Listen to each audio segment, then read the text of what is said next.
A master of stealthy stalking, she's got the perfect camouflage for an ambush. She lies in wait for the rat to get within striking range.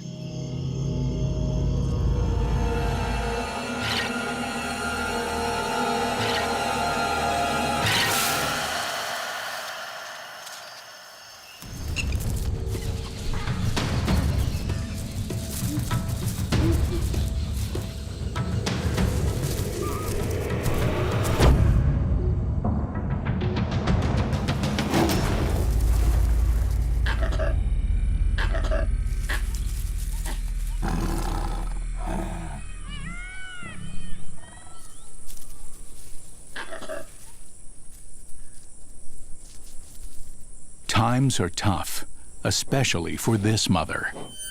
She has cubs to feed.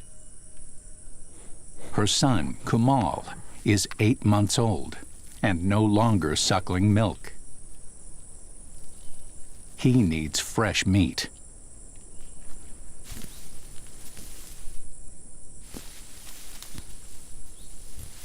Kumal has watched his mother hunt since he was only 5 months old. And one day, he will have to provide for himself. In the meantime, he and his sister, Mitra, can eat like kings.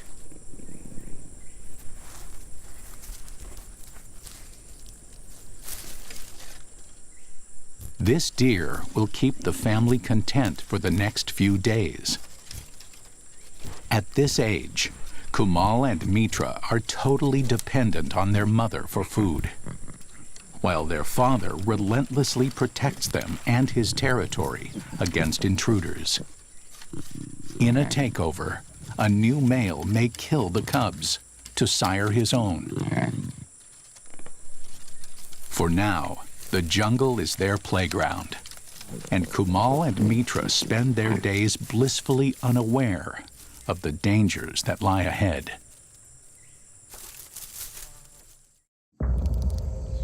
Now a month old, the young python's senses sharpen. Success will depend on doing a few things right. First, find prey of an appropriate size.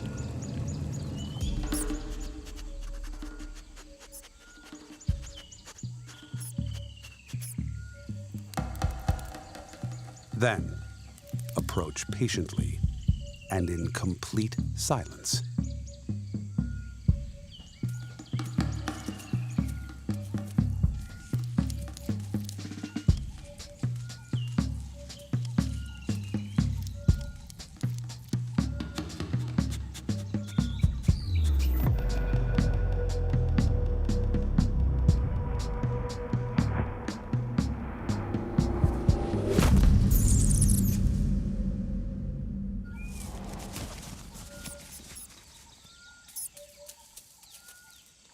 The strike was perfectly timed and right on target. Just one small problem. A dental problem.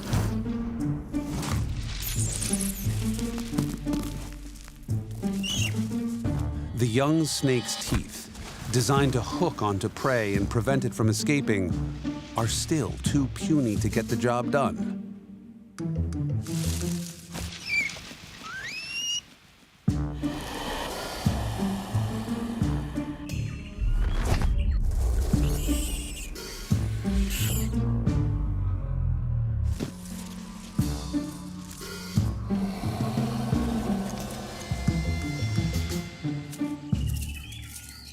Better luck next time.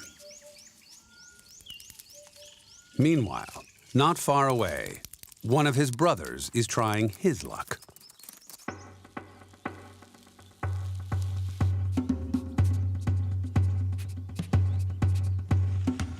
He tastes the air for the mouse's location.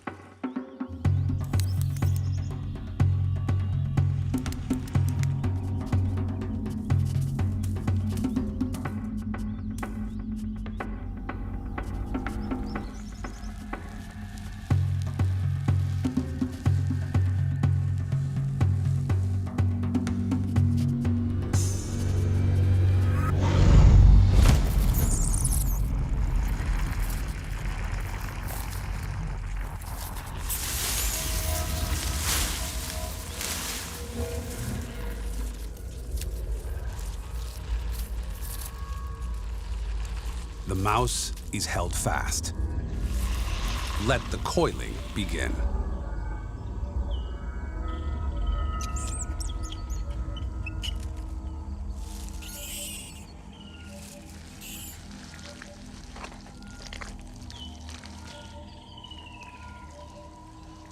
It's a big step for this young rock python.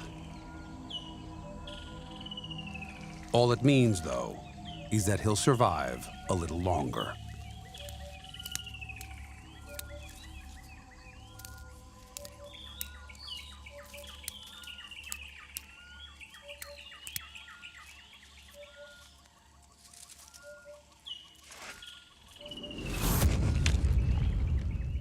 As the summer draws to a close, the creatures of the Western Ghats seek out shelter to prepare for the rainy months ahead.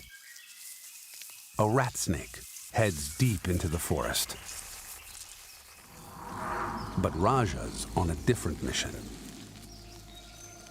It's been more than a month since he last ate. The rat snake slides right into his trap.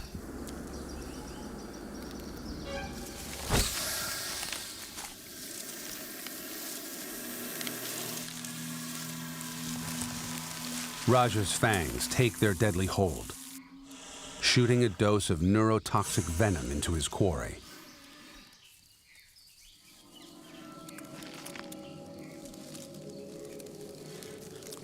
His fangs gather up the meal step by step and inch by inch, feeding it down his long, straight digestive tract.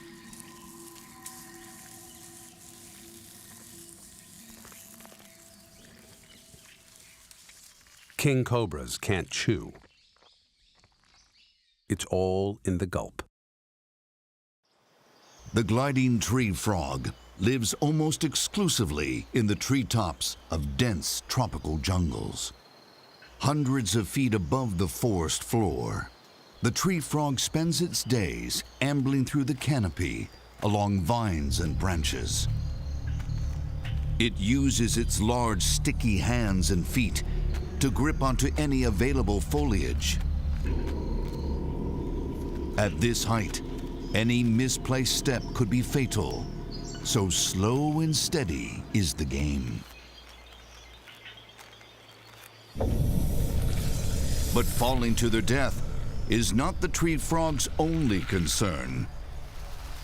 The canopy is also home to a deadly predator, the tree boa.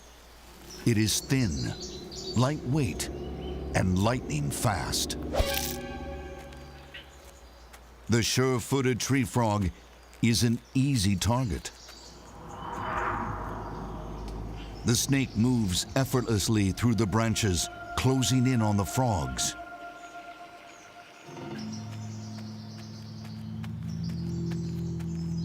With nowhere to hide, the frogs take a leap of faith.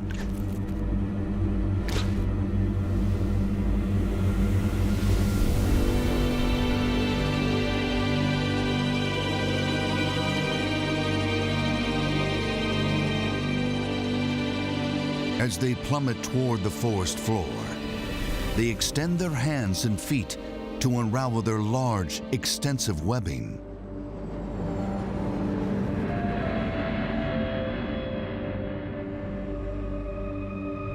They are not so much flying as falling with style.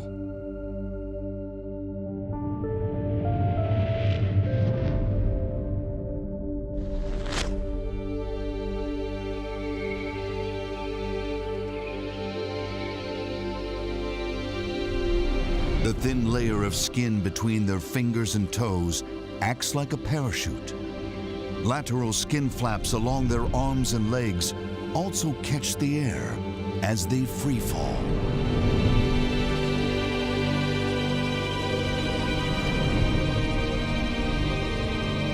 This increased surface area provides enough air resistance to slow an otherwise fatal descent into a controlled glide.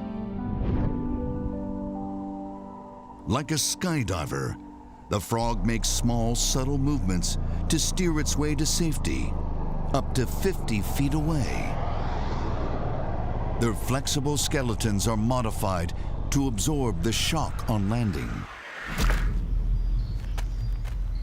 while their oversized sticky toe pads once again grip on for dear life.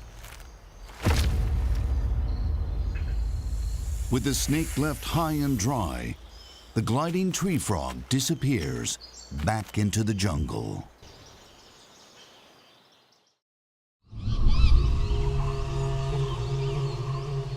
It's dawn in late June.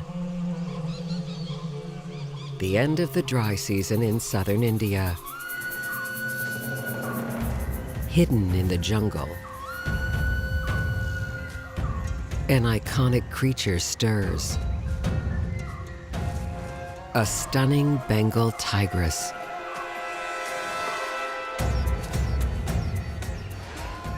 This is Rana.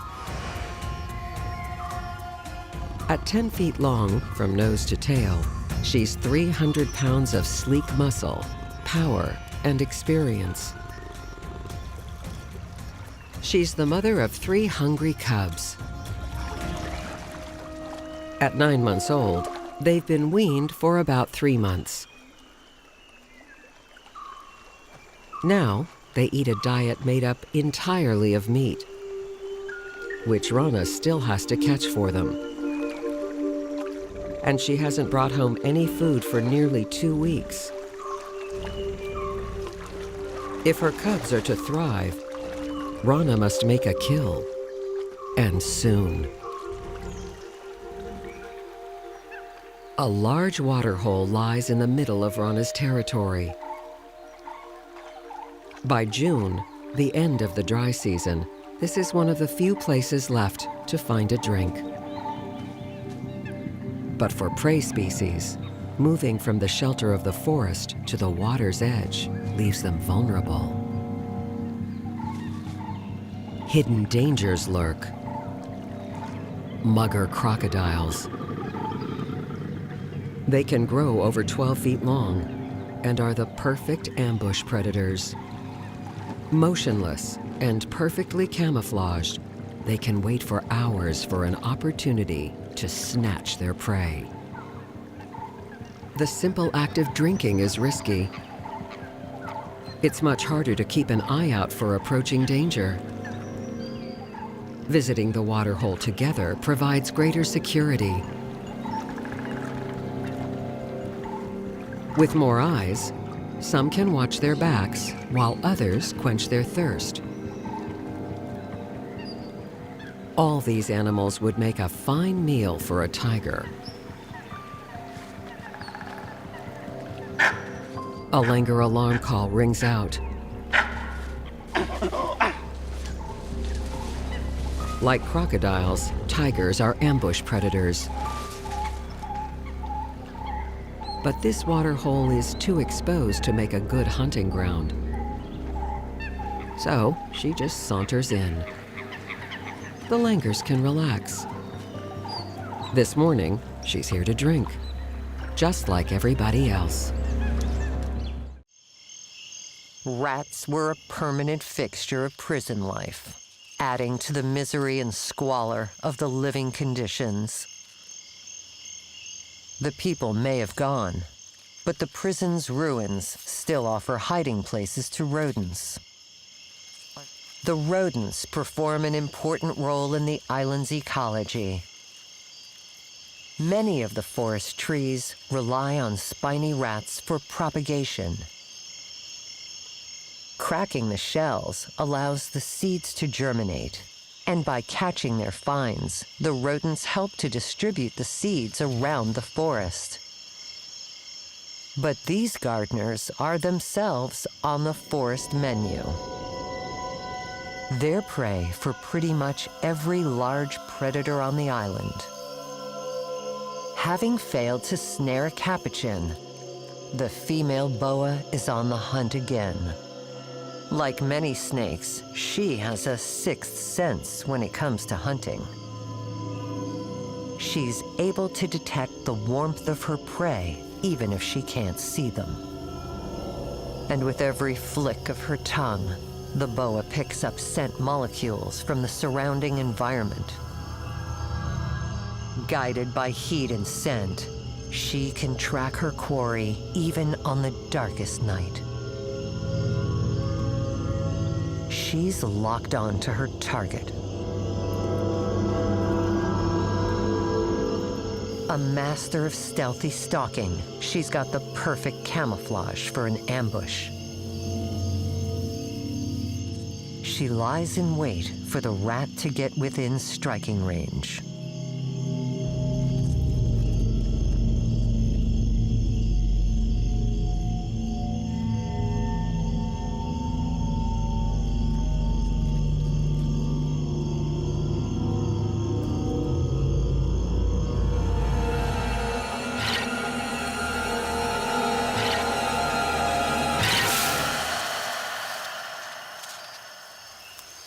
Her sharp teeth lock into the rat. Before it has the chance to fight back, she throws her coils around it.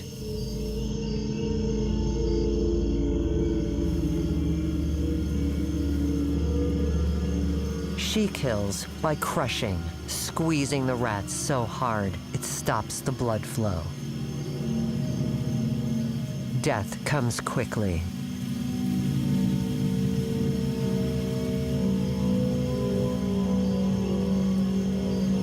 The rat is swallowed whole.